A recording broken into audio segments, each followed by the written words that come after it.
पंतांच्या तोंडून पत्रातील जिजाबाईंचे बोल खडे होऊ लागले. ज्येष्ठ शुद्ध द्वादशेस गुरुवारी 10व्या कटिकेस थोरल्या सुनबाई यांना पुत्ररत्न प्राप्त झाले. जगदंबेच्या आशीर्वादाने आम्ही थोरल्या आऊ झालो. त्या बोलांनी राजांचे मन न्हाऊन निघाले. दावणीच्या शिनोटा पार पसार झाला. निळोपंतांनी पत्र पुन्हा थैलीत घालून लाल गोंड्याचा फासबंद आवरला आणि सप सप सप करीत टपटपीत पान थेंबाची टिपरी घुमवीत वळेवाने आपली बेहोश मारगिरी सुरू केली. हा हा म्हणता राजांसह सारे वेडावल्या आकाशाखाली निथळून निघाले. राजांच्या टोपावरची धाडीवरची तांबड माती वळीवाने पार पिटाळून लावली आणि तिची जागा पावसाच्या मोती थेंबांनी घेतली. वळीवधारातील न्हाऊन निघालेल्या राजांच्या छातीवरच्या जाम्याला कवड्याची माळ चिकटली होती. अगदी अभिषेक पात्रातून वर्षणाऱ्या जलधारांचे नितळलेले शिवलिंग दिसावे तसे ते रूप होते सह्याद्रीच्या शिवाचे. पुरंदरच्या पर्वतीचा राजांचा शेवटचा मुक्काम पुण्याच्या लाल महालात पडला. या लाल महालाशी त्यांच्या कैक आठवणी जकडबंद झाल्या होत्या. उमर कवळीकीच असताना याच लाल महालाच्या उंबरठ्याचे माथा भरलेले माप लवंडून सईबाई राजांच्या पत्नी म्हणून आल्या.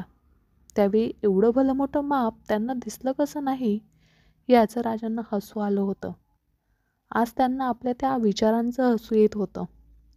रायगडावर सईबाईंच्या महालात ही लग्नातील आठवण चिराग दालनाच्या मंद प्रकाशात राजांनी अनेक वेळा बोलवून दाखवली होती.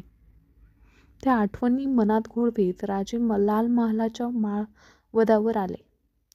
हात जोडून त्यांनी उगवत्या सूर्याचे डोळाभर दर्शन घेतले. भोवतीचे छोटे खानिपुणे न्याहाळले.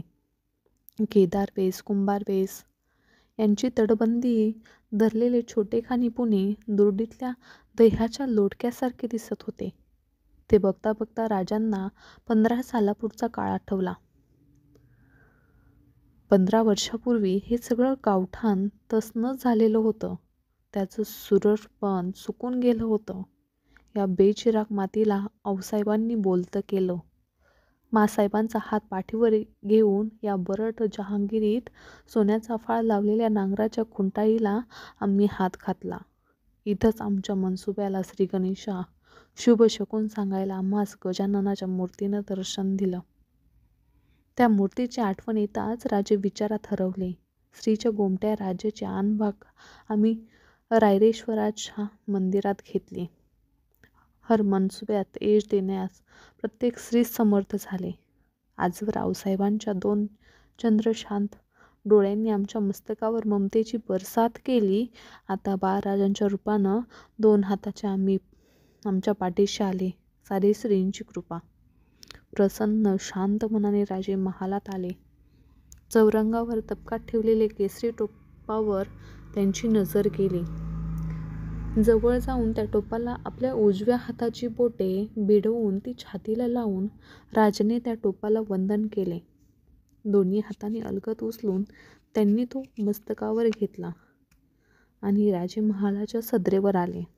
मानकोजींनी मुजरा घालून पुरंदरच्या धावणीसाठी घोडी तयार असल्याची वर्दी दिली.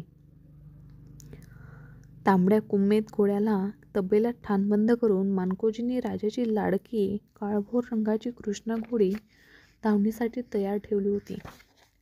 तिच्या काळ्याभोर पाठीला हात लावून राजांनी तो मस्तकाला भिडवला.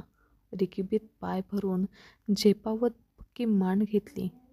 तेव्हा राजाच्या ओठातून शब्द निसटले, सरनौबत विघ्नहर्त्याचं दर्शन घेऊनच पुढे कूच करू. मानकोजींची पगडी डोलली. मानकोजी, मुरारबाजी, तान्हाजी, संभाजी, कावजी यांच्यासह राजे पुण्याच्या कसब्यातील गणेश दर्शनासाठी धीम्या चालीने निघाले. गजाननाने दर्शन घेऊन प्रसन्न झालेल्या खाशांना घोड्यांच्या टाचा भरल्या. सारे पुरंदरच्या वाटेला लागले. नकळतच सगळ्या घोडेतुकडीच्या धावणीची गती नेहमीपेक्षा वाढली होती. राजे आपल्या बाळराजांचं आणि त्यांचे साथीदार आपल्या धाकल्या धन्याचं चित्र कल्पनेने स्वतःशी रेखाटीत होते. पुरंदर नजरेत आला. राजांना समोर जाण्यासाठी गड पायथ्याशी उतरलेले किल्लेदार नेताजी पुढे आले. त्यांचा मुजरा आपलासा करीत राजे तांबड्या अस्तरांनी पालखीत बसले. झुपकेदार राजगोंड्याच्या वादी त्यांनी मुठीत पकडली. जय भवानी असे पुटपुटत भोयांनी पालखीला खांदे दिले. भोई गड चढू लागले. बालेकिल्ल्याच्या सदर दरवाजातून पालखी जाताना दरवाजावर तर नौबत दुमदुमली. ती थेट राणीवंशाच्या महालात पोहोचली होती. भोयांनी पालखी ठाण केली.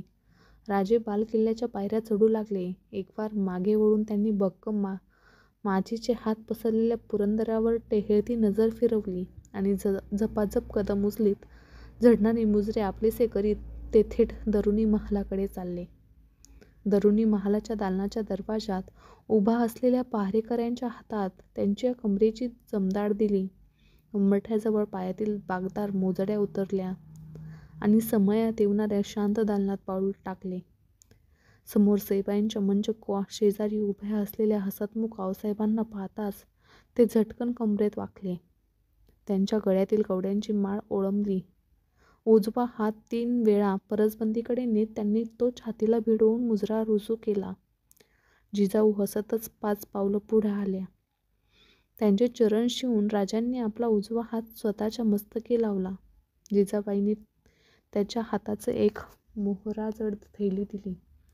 आम्हाला वाटलं बाळांच्या बारशाचं तरी भान तुम्हाला मुलुकगिरीत राहतं की नाही कोण जाणे, म्हणत जिजाबाई हसत राजांच्या टोपावर आपला हात ठेवीत त्यांना वर उठवले. शांतपणे त्या सईबाईच्या मंचकाजवळ गेल्या. सुनबाई म्हणून त्यांनी एक हळुवार साद घातली. सुनबाईंनी जडावलेले डोळे उघडले. जिजाबाईंना पाहताच त्यांना नमस्कार करण्यासाठी त्या मंचकावर उठून बसण्याची कोशिश करू लागल्या. राहू देत म्हणत जिजाबाईंनी त्यांना